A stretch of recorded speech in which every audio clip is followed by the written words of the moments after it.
Okay, time now to take an in-depth look at what's making news this morning, and we're joined by Kirsten Dioprese, Research Fellow at Deakin University and rural podcaster. Good morning. Hello, Emma. Nice to see you. You too. So you're going to start off with this really terrible story. You're looking at how The Age has covered it this morning, and this is about a drug overdose that happened in Victoria.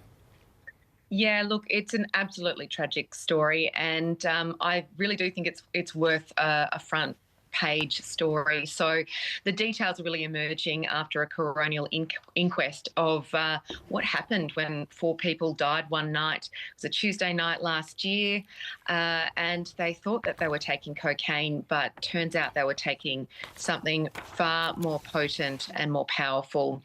So the coronial inquest has found that the deaths of 42-year-old Carly Morse, 32-year-old Thomas Vale, and 37-year-old Michael Hodgkinson, and a 17-year-old as well, Abdel El Sayed, were caused by toxicity to protonitazine. So that's a class of drugs called nitazines. Like I said, they thought that they were taking cocaine, but this drug is incredibly concerning and risky, and they died in a Broadmeadows home shortly after taking it, it would seem.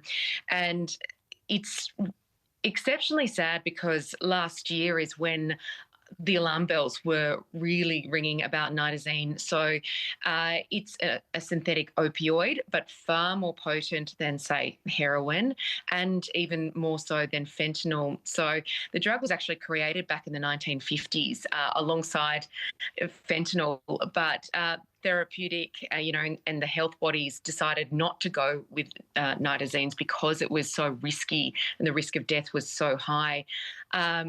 But it has been, unfortunately, appearing here in Australia. It's been found now in all states, and it's incredibly concerning. And look, the coroner, David Ryan, did suggest that the Department of Health could be looking at toxicity tests, to detect this drug so that people don't take it unwittingly.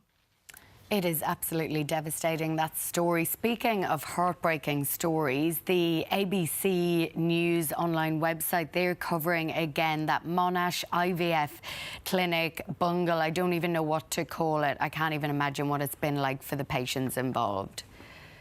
No, and look, it's still very much unfolding. But look, we've got a little bit more detail, with this horrible mistake.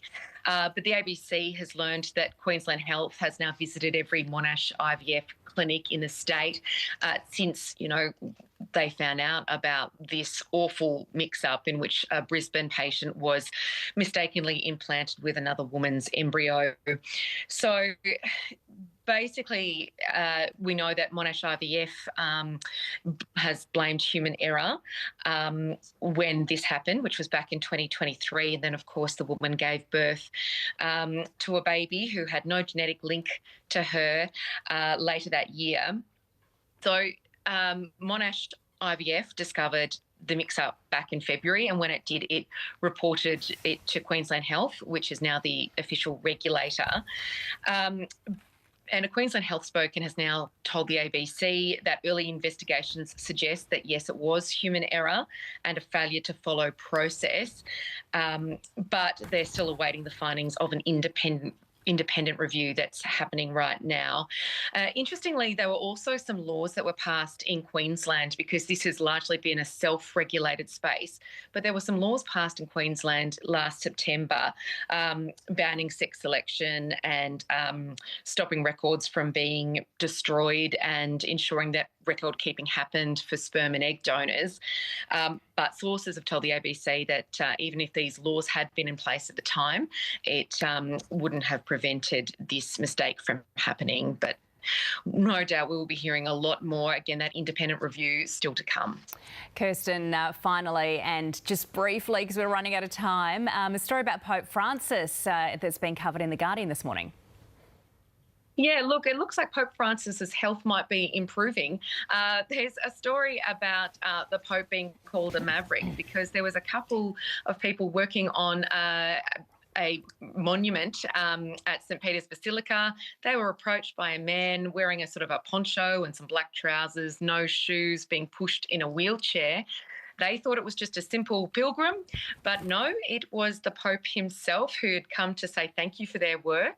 And look, that it's rare to see the Pope, outside without his traditional robes and garments. So there is an indication that he might be getting better. They think he might be appearing Easter Sunday as well. And of course, he did make an appearance at Maundy Thursday. He traditionally goes to a prison. So hopefully good signs for the Pope, ready for Easter. Yeah. Kirsten, thanks so much for joining us this morning. We appreciate it. Enjoy your Easter break. You too.